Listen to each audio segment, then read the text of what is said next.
Hello everyone, Namaskar.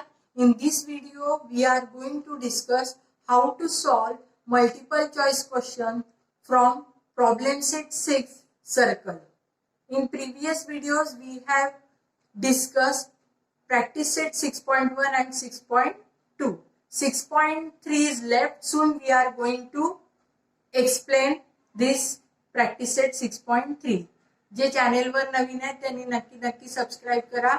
फक्त आपला या सर्कल मधला प्रॅक्टिस सेट 6.3 राहिला आहे. 6.1 आणि 6.2 कंप्लीट झाला आहे आणि आज आपण एमसीक्यू बघणार आहोत problem set 6. Right. Problem set 6 सुरू करण्यापूर्वी काही बेसिक बघा. The circle which touches all the sides of a triangle is called incircle of the triangle and the center of circle is called incenter of the triangle. जे इथे incircle म्हणजे काय की जे सर्कल ट्रायंगलच्या तीनही साइड्सला टच करतं त्याला म्हणतो आपण incircle and the center of that circle म्हणजे ते जे सर्कल आहे त्याचं जे सेंटर आहे त्याला म्हणतो आपण incenter. तर इथे आपण इन सर्कल म्हणजे काय ते बघितलं आणि इन सेंटर म्हणजे काय हे बघितलं. आता आपण फिगर बघू. आता या फिगर मध्ये बघा हा ट्रायंगल PRQ आहे. या ट्रायंगल मध्ये बघा हे जे सर्कल आहे हे साइड PQ ला, साइड QR ला आणि साइड PR ला टच करतं. मग जे ट्रायंगलच्या तीनही साइडला टच करतं त्या सर्कलला आपण इन सर्कल म्हणतो आणि या सर्कलचं जे सेंटर आहे त्याला आपण इन सेंटर म्हणतो. So our definition is the circle which touches all sides of a triangle is called incircle of a triangle. जे सर्कल ट्रायंगलच्या तिन्ही साइड्सला इंटरसेक्ट करतं त्याला म्हणतो आपण इन सर्कल आणि त्याचं जे सेंटर आहे त्या सेंटरला म्हणतो आपण इन सेंटर आणि जनरली इन सेंटर हे कॅपिटल आय ने आपण दाखवतो. तर सर्कम सर्कल म्हणजे काय ते बघू आपण. Circle passing through all vertices of a triangle is called circumcircle of a triangle and the centre of circle is called circumcentre of the triangle. Right. मग जे सर्कल ट्रायंगलच्या व्हर्टायसेस मधनं जातं त्याला म्हणतो आपण सर्कम सर्कल आणि त्या सर्कलचं जे सेंटर आहे त्याला म्हणतो आपण सर्कम सेंटर. आता हा ट्रायंगल DEF बघा. या ट्रायंगलचे 3 व्हर्टायसेस आहेत. व्हर्टेक्स D, व्हर्टेक्स E आणि व्हर्टेक्स F. राईट. तर या व्हर्टेक्सच्या या तिन्ही व्हर्टायसेस मधनं हे सर्कल पास होतं आणि म्हणून याला म्हणतो आपण सर्कम सर्कल. बरोबर आहे. आणि या सर्कलचं जे सेंटर आहे त्या सेंटरला म्हणतो आपण सर्कम सेंटर. तर हे सीनी दाखवलेलं आहे. तर आपण इन सेंटर म्हणजे काय ते बघितलं आणि सर्कम सेंटर म्हणजे काय ते बघितलं. Let us start problem set 6. Here question number 1. Choose correct alternative answer and fill in the blank. पहिला आहे radius of circle is 10 centimetre and distance of chord from the center is 6 centimeter, hence the length of chord is. आता इथे काय दिलेलं आहे. सर्कलचं radius दिलेलं आहे, distance of chord from the centre दिलेला आहे 6 सेंटीमीटर आणि आपल्याला काढायचं लेंथ ऑफ कॉर्ड. तर इथे बघा हे सर्कल काढलं, त्यानंतर O सेंटर दाखवलं, त्यानंतर PQ जो आहे तो कॉर्ड घेतला आणि इथे काय केलंय रेडियस ऑफ सर्कल 10 सेंटीमीटर. बघा रेडियस किती दिलेलं आहे 10 सेंटीमीटर आणि इथे परपेंडिक्युलर टाकला. OM परपेंडिक्युलर टू PQ टाकला. This distance is perpendicular distance of chord from the centre म्हटलेलं आहे ते 6 आहे. तर इथे find the length of chord. तर इथे हा जो आहे हा राईट अँगल ट्रायंगल येईल म्हणून याला पायथागोरस लावू आपण. म्हणून पायथागोरस कसा लागेल OP square is equal to OM square plus PM square आणि मग इथे या व्हॅल्यूज पुटअप केल्यावर आपल्याला PM काय मिळेल. PM square is equal to 10 square minus 6 square that is 100 minus 36 that is 64 आणि म्हणजेच मग PM आपल्याला किती मिळेल. स्क्वेअर रूट जर घेतलं तर PM काय होईल 8 होईल. आता आपल्याला काय विचारलंय लेंथ ऑफ कॉर्ड विचारलाय. मग एक लक्षात घ्या perpendicular from centre to the chord bisect the chord म्हणजे PQ जो आहे तो PMच्या 2 टाइम्स आहे म्हणून इथे 2 × 8 that is equal to 16 centimetre. So our answer is 16 centimetre. मग आपलं करेक्ट ऑप्शन काय आहे बघा. पहिल्याचं जे आन्सर आहे ते A. फक्त तुम्हाला A लिहायचं आहे लक्षात घ्या. You need not to write all this explanation, किंवा 16 सेंटीमीटरही लिहायची गरज नाही, फक्त ए आणि एस लिहायचं आहे. इथे मी एक मुद्दा सांगायचा विसरून गेली की जेव्हा आपल्याला इनसर्कल काढायचं असतं तेव्हा हे जे अँगल बायसेक्टर काढायचे असतात आणि मग या तिन्ही अँगल बायसेक्टरचा पॉइंट ऑफ कॉन्करन्स म्हणजे हे इन सेंटर असतं. आणि जेव्हा आपण सर्कम सर्कल काढतो तेव्हा आपल्याला परपेंडिक्युलर बायसेक्टर्स घ्यायचे असतात. मग परपेंडिक्युलर बायसेक्टर्सचं पॉइंट ऑफ इंटरसेक्शन म्हणजे सर्कम सेंटर आणि अँगल बायसेक्टरचं इंटरसेक्शन म्हणजे इन सेंटर. आपला नेक्स्ट क्वेश्चन आहे, the point of concurrence of all angle bisectors of a triangle is called. आताच मी एक्सप्लेन केलं की अँगल बायसेक्टर काढावे लागतात, लक्षात घ्या. आणि त्या अँगल बायसेक्टरचं पॉइंट ऑफ कॉन्करन्स आपण त्याला काय म्हणू, आपण इन सेंटर, राईट. जेव्हा इनसर्कल काढतो तेव्हा अँगल बायसेक्टर काढावे लागतात आणि अँगल बायसेक्टर ज्या पॉइंटला इंटरसेक्ट होतात त्याला म्हणतो आपण इन सेंटर, कारण ते इनसर्कल असतं म्हणून, राईट. त्यानंतर थर्ड एक्झाम्पल आहे, the circle which passes through all vertices of a triangle is called.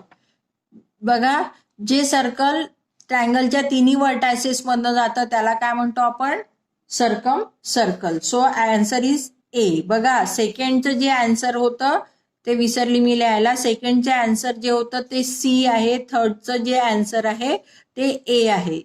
You will write only A. Fifth बघा, the length of longest chord of a circle with radius 2.9 centimetre is. आता एक लक्षात घ्या, जो circle आहे सर्कलचा जो longest chord आहे, longest chord it is nothing but diameter. So length of longest chord is equal to is nothing but diameter, right? And you know relation between diameter and radius. Diameter is twice to that of radius, right? And here we have given radius. Radius is 2.9 centimeter. So 2 into 2.9, that is we get 5.8 centimeter.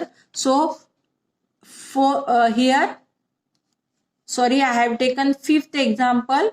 Fourth example राहिला आहे. फिफ्थचं जे option आहे, फिफ्थचं option आहे D, right. आता fourth example बघू. Fourth example आहे, length of chord of a circle is 24 centimetre. If the distance of chord from the centre is 5, then the radius of that circle is. आता इथे सरळ सरळ length of chord म्हणजे PQ इथे किती दिलेला आहे, 24 दिलेला आहे. डिस्टन्स ऑफ कॉर्ड म्हणजे फ्रॉम द सेंटर म्हणजेच ओएम परपेंडिक्युलर टू पीक्यू जर म्हटलं तर ओएम डिस्टन्स दिलेला आहे. ओएम किती डिस्टन्स दिलेला आहे, 5. And we have to find radius म्हणजे आपल्याला काय काढायचं, ओपी काढायचं आहे. परत एक लक्षात घ्या की ट्रायंगल ओपीएम हा राईट अँगल ट्रायंगल आहे, म्हणून परत याला पायथागोरस लावू. OP square is equal to OM square plus PM square, right. आणि एक लक्षात घ्या, पीक्यू जर 24 असेल तर तुम्हाला माहिती आहे perpendicular drawn from centre to the chord bisect the chord, म्हणजे हा 24 असेल तर पीएम किती राहील, 12 राहील. So here we have OM किती आहे, 5 स्क्वेअर. त्यानंतर पीएम किती आहे, पीएम जी आहे याच्या हाफ आहे म्हणजे 12 स्क्वेअर. म्हणजे आपल्याला काय मिळत आहे, 25 plus 144, that is we are getting 169. म्हणजेच ओपी आपल्याला मिळालं 13 सेंटीमीटर, म्हणजे रेडियस जे आहे ते 13 सेंटीमीटर. तर ऑप्शन इथे हे 13 सेंटीमीटर म्हणजे बी आहे. म्हणजेच इथे मी जे फोर्थ राहिलं होतं, फोर्थचं ऑप्शन जे आहे ते बी आहे, right. Next question is, radius of a circle with center O is 4 centimeter and if length OP is equal to 4.2 centimeter, say where point P will lie on the center, inside the circle, outside the circle and on the circle. बघा इथे काय म्हटलेलं आहे, सरळ सरळ हा जो आहे हे डिस्टन्स ओपी हे 4.2 आहे आणि रेडियस किती आहे, 4. So we can say that OP is greater than radius, कारण 4.2 इज ग्रेटर दॅन 4, राईट. आणि म्हणून हा जो पॉइंट पी, समजा सेंटरचा ओ असेल तर हा इथपर्यंत जो आहे तो 4 येईल, पण हा जो आहे 4.2 आहे म्हणजे P definitely it will lie outside the circle because OP is greater than radius.